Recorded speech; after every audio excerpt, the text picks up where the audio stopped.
Hello friends, आज की video में हम देखने वाले हैं एनसीईआरटी हिस्ट्री क्लास 7 का चैप्टर 4 मुगल साम्राज्य। इसका पहला क्वेश्चन है, मुगलों के संदर्भ में निम्न कथनों पर विचार कीजिए।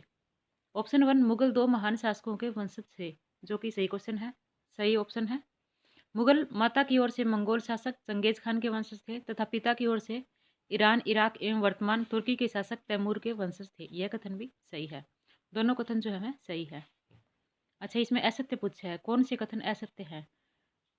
तो इसमें न ही तो एक और न ही दो असत्य है, क्योंकि दोनों ही कथन सत्य है। नेक्स्ट है, निम्न में से कौन से कथन असत्य हैं? मुगल अपने आप को मंगोल कहलाना पसंद करते थे, तो यह कथन जो है वह सत्य नहीं है। मुगलों ने अपने वंशावली का प्रदर्शन चित्र बनवाकर किया, यह सही कथन है। प्रत्येक मुगल शासक ने तैमूरों के साथ अपना चित्र बनवाया, यह भी सही है। तो असत्य कथन हमें देखना है, जो कि ऑप्शन 1 है। मुगल अपने को मंगोल कहलवाना पसंद नहीं करते थे, क्योंकि चंगेज खान से जुड़ी स्मृतियां सैकड़ों व्यक्तियों के नरसंहार से संबंधित थी। वहीं दूसरी तरफ मुगल तैमूर के वंशज होने पर गर्व महसूस करते थे, क्योंकि इनके इस महान पूर्वज ने 1398 में दिल्ली पर कब्जा किया था। 1526 में दिल्ली के सुल्तान इब्राहिम लोदी एवं बाबर के बीच हुए पानीपत के युद्ध के बाद बाबर ने कौन से क्षेत्रों पर अपना कब्जा जमाया था? तो बाबर ने दिल्ली एवं आगरा पर जो है अपना कब्जा जमाया था। निम्न में से कौन से युग्म सही सुमेलित है? खानवा का युद्ध 1526 बाबर और इब्राहिम लोदी के बीच। यह जो है वह सही सुमेलित नहीं है। खानवा का युद्ध 1526 में भी नहीं हुआ था, 1527 में हुआ था, जो कि बाबर और राणा सांगा के बीच हुआ था। पानीपत का युद्ध 1527, यहाँ भी गलत है, ये 1526 में हुआ था। ये उल्टा दे रखा है। पानीपत का युद्ध जो है वह बाबर और इब्राहिम लोदी के मध्य हुआ था, और खानवा का युद्ध जो कि 1527 में हुआ वह बाबर और राणा सांगा के बीच हुआ था। चंदेरी का युद्ध 1528 बाबर और राजपूतों के बीच हुआ था, यह सही है। घाघरा का युद्ध 1529 बाबर और अफगान शासकों के बीच, यह भी सुमेलित है। तो ऑप्शन 3 और 4 जो है वह सही सुमेलित है, जो कि ऑप्शन सी में दिए गए हैं। अकबर के सैन्य अभियान के क्रम में निम्न कथनों पर विचार करें। 1568 में सिसोदियों की राजधानी चित्तौड़ पर कब्जा किया, जो कि सही कथन है। उत्तर पश्चिमी क्षेत्र के अभियान के क्रम में सफाविदों को हराकर कंधार पर कब्जा किया और कश्मीर को भी अपने साम्राज्य में मिला लिया, यह कथन भी सही है। अकबर ने अपने सैन्य अभियान के द्वारा पूर्व में बंगाल, बिहार एवं उड़ीसा तक के क्षेत्रों को मुगल साम्राज्य का अंग बनाया था, यह कथन भी सही है। तो तीनों ही कथन जो है वह सही है। नेक्स्ट है, निम्नलिखित कथनों पर विचार करें। राजकुमार सलीम की मां जोधाबाई थी, यह कथन जो है वह सही है। अकबर के शासन के अंतिम वर्षों में राजकुमार सलीम के विद्रोहों के कारण उसकी सत्ता लड़खड़ाई, यह कथन भी सही है। अकबर ने अपने शासनकाल में कभी भी दक्कन का अभियान नहीं किया, यह कथन जो है वह सही नहीं है। तो सही कथन ऑप्शन 1 और 2, जो कि ऑप्शन 3 में दिए गए हैं।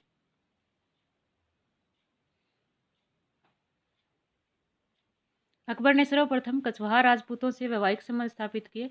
अकबर ने आमेर के राजा बिहारीमल अथवा भारमल की ज्येष्ठ पुत्री हरखाबाई, जिसे जोधाबाई भी कहते हैं, से विवाह किया। इसी राजपूत राजकुमारी से शहजादे सलीम का जन्म हुआ, और शहजादे सलीम के विद्रोहों के कारण अकबर के अंतिम वर्षों के दौरान उसकी सत्ता लड़खड़ाई।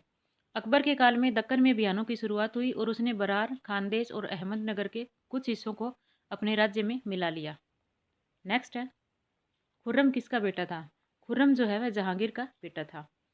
बाद में शाहजहां कहलाया था। इसने जहांगीर के शासन के अंतिम वर्षों में विद्रोह किया। साथ ही जहांगीर की पत्नी नूरजहां ने शाहजहां को हाशिए पर ढकेलने का प्रयास किया, जो कि असफल रहा था। नेक्स्ट है, शाहजहां को अंतिम दिनों में किस जगह कैद कर दिया गया था? तो अंतिम दिनों में जो है वह आगरा में कैद कर लिया गया था। शाहजहां जब बीमार हुआ तब उसने दारा सिकों को शासक नियुक्त किया और कहा कि मेरी अनुपस्थिति में यही शासन का संचालन करेगा, और बाद में उसे प्रत्यक्ष रूप से उत्तराधिकारी भी घोषित कर दिया था। यद्यपि यह घोषणा विधिवत रूप से नहीं हुई थी, इस कारण से शाहजहां के पुत्रों के बीच उत्तराधिकार को लेकर झगड़ा शुरू हो गया। इसमें औरंगजेब की विजय हुई और उसने दारा सिकों समेत अपने तीनों भाइयों को मौत के घाट उतार दिया। औरंगजेब ने अंतिम समय में शाहजहां को आगरा के किले में कैद कर दिया था। औरंगजेब के किस पुत्र ने औरंगजेब के विरुद्ध विद्रोह किया, जिसमें उसे मराठों और दक्कन की सल्तनत का सहयोग मिला? तो यह पुत्र था अकबर। औरंगजेब के पुत्र अकबर ने जो है अपने पिता के विरुद्ध विद्रोह कर दिया था, जिसमें उसको मराठों एवं दक्कन दोनों सल्तनतों से सैन्य सहायता मिली थी, और यह सबसे बड़ा कारण था जिसके बाद औरंगजेब की राजपूतों के विरुद्ध स्थिति काफ़ी कमज़ोर पड़ गई थी। दक्षिण के किन दो राज्यों को औरंगजेब ने अपने साम्राज्य में मिला लिया था? तो औरंगजेब ने बीजापुर एवं गोलकुंडा को जो है वह अपने साम्राज्य में मिलाया था। औरंगजेब की सेना के विरुद्ध किसने छापामार पद्धति शुरू की? मराठा शासक शिवाजी ने जो है वह छापामार पद्धति शुरू की थी। मुगल उत्तराधिकार के संदर्भ में निम्न कथनों पर विचार कीजिए। मुगल ज्येष्ठाधिकार के नियम में विश्वास करते थे, जिसमें ज्येष्ठ पुत्र ही पिता के राज्य का उत्तराधिकारी होता था।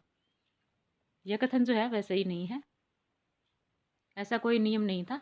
उत्तराधिकार में शहदायाद की मुगल और तैमूर वंशों की प्रथा को अपनाते थे। यह कथन जो है वह सही है। तो निम्न में से कौन से कथन सत्य है? केवल दो जो है वह सत्य है। मुगल जो है ज्येष्ठाधिकार के नियम में विश्वास नहीं करते थे। इसके विपरीत वे शहदायाद की मुगल एवं तैमूर वंशों की प्रथा को अपनाते थे, जिसमें उत्तराधिकार का विभाजन समस्त पुत्रों में कर दिया जाता था। निम्न में से कौन से कथन सत्य है? ऑप्शन 1, मुगलों की सेवा में आने वाले नौकरशाह मनसबदार कहलाते थे। यह कथन जो है वह सत्य है। मनसबदारों की नियुक्ति केवल योग्यता के आधार पर की जाती थी, तो यह कथन जो है वह सत्य नहीं है। मनसबदार अपना वेतन राजस्व एकत्रित करने वाली भूमि के रूप में पाते थे। यह कथन भी सत्य है। सत्य कथन ऑप्शन 1 और 3। मुगल सेवा में आने वाले नौकरशाह मनसबदार कहलाते थे, और मनसबदार शब्द का प्रयोग ऐसे व्यक्तियों के लिए होता था जिन्हें कोई सरकारी पद या हैसियत मिलती थी। इनकी नियुक्ति केवल योग्यता के आधार पर ही नहीं होती थी। मनसब प्रदान करना सम्राट का विशेष अधिकार था, वह किसी को भी मनसब दे सकता था।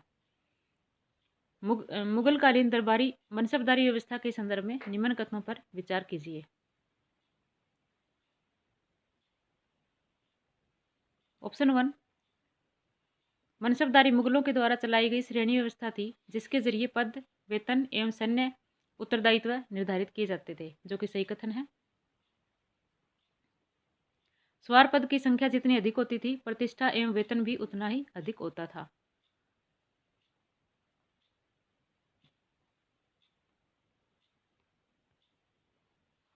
यह कथन जो है वह सत्य नहीं है। जात पद के द्वारा मनसबदारों के रखे होने वाले घोड़ों एवं घुड़सवारों की संख्या तय होती थी। यह कथन भी सही नहीं है। तो ऑप्शन 1 जो है वह सही है, केवल ऑप्शन 1। नेक्स्ट है,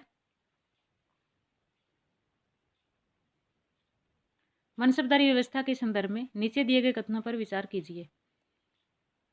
मनसबदार अपना वेतन राजस्व एकत्रित करने वाली भूमि के रूप में पाते थे, जिन्हें जागीर कहते थे, जो कि सही है। मनसबदार इक्तादारों की तरह ही अपनी जागीर पर आश्रित रहते थे एवं उन पर प्रशासन करते थे। यह कथन भी सही है। नहीं, उन पर प्रशासन नहीं करते थे, यह कथन जो है वह सही नहीं है। तो केवल ऑप्शन 1 जो है वह सही है। नेक्स्ट है, एक बार व्याख्या देख लेते हैं। मनसबदार इक्तादारों की तरह अपनी जागीरों पर आश्रित नहीं रहते थे और न ही उन पर प्रशासन करते थे। उनके पास अपनी जागीरों से केवल राजस्व एकत्रित करने का अधिकार था। यह राजस्व उनके नौकर उनके लिए एकत्रित करते थे, जबकि वे स्वयं किसी अन्य भाग में सेवारत रहते थे।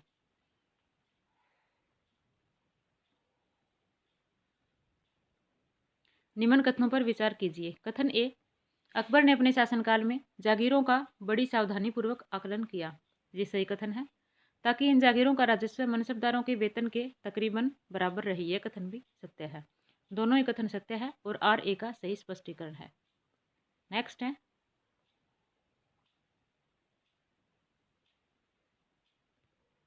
Question number 17। निम्न कथनों पर विचार कीजिए। कथन ए, औरंगजेब के शासनकाल में जागीरों से प्राप्त होने वाला राजस्व मनसबदार के वेतन से बहुत कम होता था। यह सही कथन है। औरंगजेब के शासनकाल में विभिन्न क्षेत्रों में उत्पादन में कमी हुई तथा मिलने वाले राजस्व में भी गिरावट आई। यह कथन भी सही है। तो ऑप्शन ए जो है इसका राइट आंसर होगा। ए और आर दोनों सही हैं तथा आर ए का सही स्पष्टीकरण है।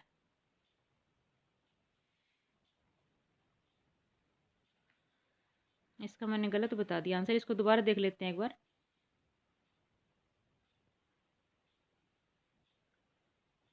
कथन ए, औरंगजेब के शासनकाल में जागीरों से प्राप्त होने वाला राजस्व मनसबदार के वेतन से बहुत कम होता था, जो कि सही था। और औरंगजेब के शासनकाल में विभिन्न क्षेत्रों में उत्पादन में कमी हुई तथा मिलने वाले राजस्व में भी गिरावट आई। तो ऐसा कुछ गिरावट जो है वह नहीं आई थी। तो यह कथन जो है वह सही नहीं है। कथन ए सत्य है और आर असत्य है। इसकी व्याख्या भी देख लेते हैं एक बार। औरंगजेब के शासनकाल में जागीरों से प्राप्त होने वाला राजस्व मनसबदारों के वेतन से बहुत कम होता था, जिसका कारण मनसबदारों की संख्या में अत्यधिक वृद्धि थी। इस कारण उन्हें जागीर मिलने से पहले लंबा इंतजार करना पड़ता था तथा जागीरों की संख्या में भी कमी हो गई थी। मुगल काल में जमींदार शब्द का प्रयोग किसके लिए किया जाता था? किसी ग्राम के मुखिया के लिए जो राजस्व एकत्रित करता था, किसी क्षेत्र के स्थानीय सरदारों के लिए जो राजस्व संग्रह करता था, या दोनों के लिए? इनमें से किसी के लिए नहीं। तो यह दोनों के लिए जो है वह किया जाता था। मुगल काल में जब्त शब्द किस ओर इंगित करता है? राजस्व प्राप्त करने की व्यवस्था को।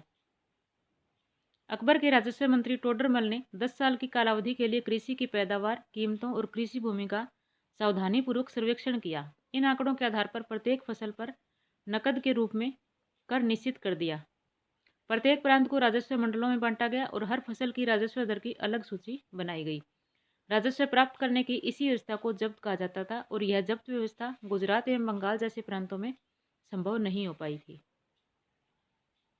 अकबर के शासनकाल के इतिहास से संबंधित विवरण निम्न में से किस पुस्तक से मिलता है? तो अकबरनामा से जो है वह मिलता है।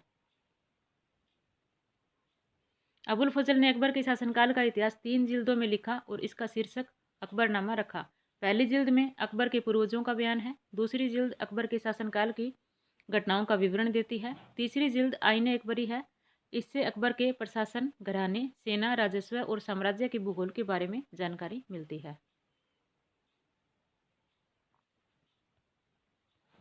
मुगल काल से संबंधित विभिन्न विभागों एवं पदाधिकारियों के संबंध में सूची 1 को सूची 2 के साथ सम्मिलित कीजिए। प्रांतों के शासक को सूबेदार कहा जाता था। प्रांतों के प्रशासक को, प्रांतों के वित्तीय अधिकारी को दीवान कहा जाता था। धार्मिक और धर्मार्थ किए जाने वाले कार्यों का मंत्री जो है वह सदर और सेना नायक जो है वह फौजदार कहलाता था। फौजदार जो था वह सेना नायक था। कोतवाल नगर का पुलिस अधिकारी था और बख्शी सैनिक वेतनाधिकारी था। ये भी कुछ मंत्री थे। निम्न कथनों पर विचार कीजिए। अकबर ने इबादत खाने में विभिन्न धार्मिक गुरुओं के साथ धर्म के मसलों पर चर्चा शुरू की। यह कथन जो है वह सही है। इबादत खाने में चर्चाओं के दौरान अकबर की समझ बनी कि जो विद्वान धार्मिक रीति और मता अंधता पर बल देते हैं वे अक्सर कट्टर होते हैं। तो यह कथन भी जो है वह सही है। दोनों ही कथन सही हैं। नेक्स्ट है, अकबर के सुलह कुल के विचार पर आधारित शासन दृष्टि बनाने में अकबर की मदद जो है वह किसने की थी? तो अबुल फजल के द्वारा की गई थी। शेरशाह ने निम्न में से किन युद्धों में हुमायूं को पराजित किया था? तो शेरशाह ने जो है वह चौसा के युद्ध में किया था। ऑप्शन 1। बिलग्राम या कन्नौज के युद्ध में किया था। देहरिया के युद्ध में जो है वह नहीं किया था। Option D. शेर खान ने 1539 में चौसा के युद्ध में हुमायूं को बुरी तरह पराजित किया और इस युद्ध के बाद अपने को सुल्तान घोषित किया और शेरशाह की उपाधि धारण की। उसने शीघ्र ही बंगाल पर अधिकार कर लिया और पूर्व में मुगलों की शक्ति को पूर्णतया नष्ट करके कन्नौज पहुंच गया। कन्नौज या बिलग्राम का युद्ध जो कि 1540 में हुआ, हुमायूं शेरशाह के द्वारा निर्णायक तौर पर पराजित हुआ और दिल्ली पर शेरशाह का नियंत्रण स्थापित हुआ और द्वितीय अफगान साम्राज्य की नींव पड़ी थी। शेरशाह सूरी के संदर्भ में निम्न कथनों पर विचार कीजिए। ऑप्शन 1। शेरशाह सूरी ने प्रशासन में अलाउद्दीन खिलजी के तरीकों को अपनाकर अपने साम्राज्य को मजबूती प्रदान की। ये सही कथन है। मुगल सम्राट अकबर ने शेरशाह के प्रशासन व्यवस्था से कुछ तत्वों को अपनाया। यह कथन भी सही है। तो दोनों ही कथन जो है वे सही है। शेरशाह ने प्रशासनिक सुधार के तहत राज्य के हित की रक्षा एवं प्रजा के उद्धार के उपाय दोनों को समान महत्व दिया। इसी के तहत उसने सैन्य एवं आर्थिक सुधार किए। वहीं शेरशाह के स्थानीय शासन के सिद्धांत, जिसने राज्य में कानून एवं व्यवस्था को उत्तम बनाए रखने में सहयोग दिया। शेरशाह ने निष्पक्ष एवं त्वरित न्याय पर विशेष ध्यान दिया। शेरशाह प्रशासन की यह विशेषताएं अकबर द्वारा भी ग्रहण की गई थी। तो इसी के साथ जो है हमारा चैप्टर कंप्लीट होता है। धन्यवाद।